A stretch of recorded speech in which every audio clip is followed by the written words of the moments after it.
கர்த்தருக்கு ஸ்தோத்திரம். கர்த்தராகிய இயேசு கிறிஸ்துவின் இன்ப நாமத்தில் இனிய வாழ்த்துக்கள்.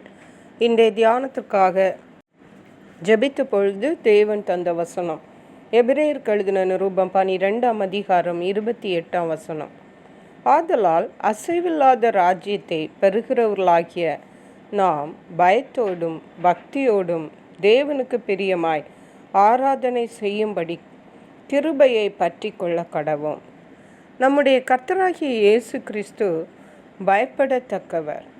இந்த தேவனாகிய கர்த்தர் அவரை பின்பற்றுகிறவர்களுக்கு, அவரை சொந்த இரட்சகராக தங்களுடைய வாழ்வில் ஏற்றுக்கொண்டவர்களுக்கு ஒரு மிக பெரிய ஒரு பரிசை தேவன் வைத்திருக்கிறார்.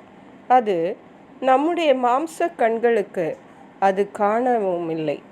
ஆனால் நாம் அதை சுதந்திரிக்கிற போகிற அந்த பரிசு அவருடைய நித்திய ராஜ்யம். அந்த ராஜ்யம் அசைவில்லாத ராஜ்யம்.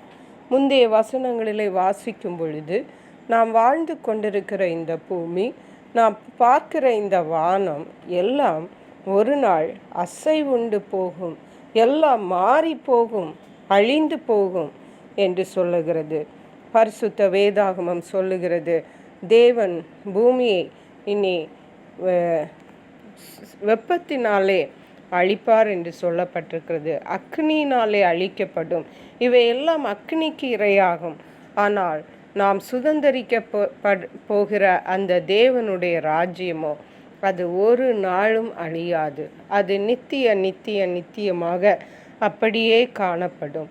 அந்த ராஜ்யத்திற்கு, அசைவில்லாத அந்த ராஜ்யத்தை பெறப்போகிறவர்களாகிய நாம், ஹல்லேலூயா, அசைவில்லாத ராஜ்யத்தை பெறுகிறவர்களாகிய நாம் என்ன செய்ய வேண்டுமென்றால், எப்படி தேவனை ஆராதிக்க வேண்டுமென்றால் 3 விதமான ஆராதனைகளை சொல்லப்பட்டிருக்கிறது.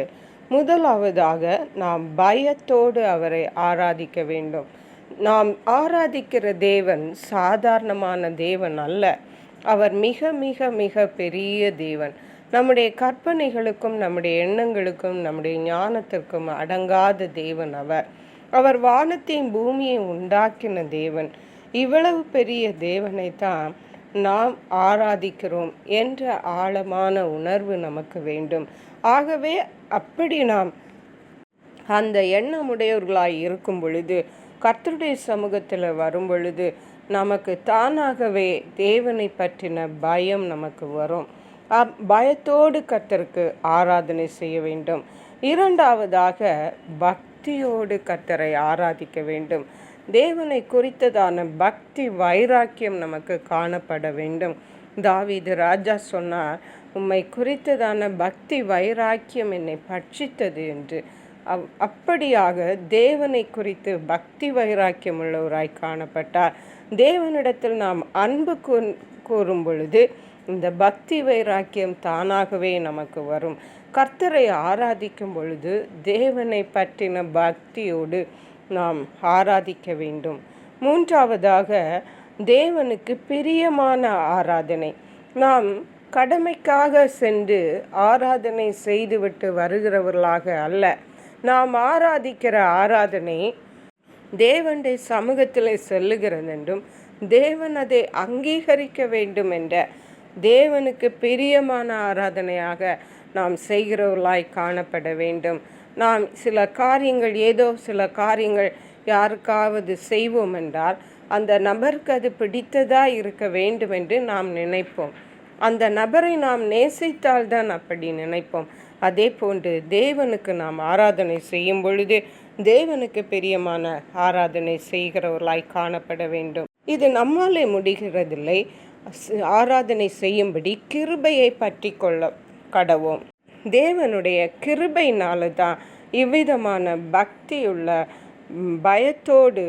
பக்தியோடு தேவனுக்கு பிரியமாய் நாம் ஆராதனை செய்ய முடியும்.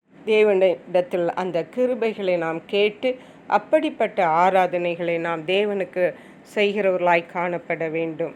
தேவன் தாமே அதற்கு கிருபை செய்வாராக. ஜெபிப்போம். எங்களை கிருபை அநேசித்து பாதுகாத்து வழி நடத்துகிற எங்கள் அன்பின் தகப்பனே, ஆசீர்வதிக்கப்பட்ட இந்த நல்ல ஓய்வு நாளுக்காக நன்றி.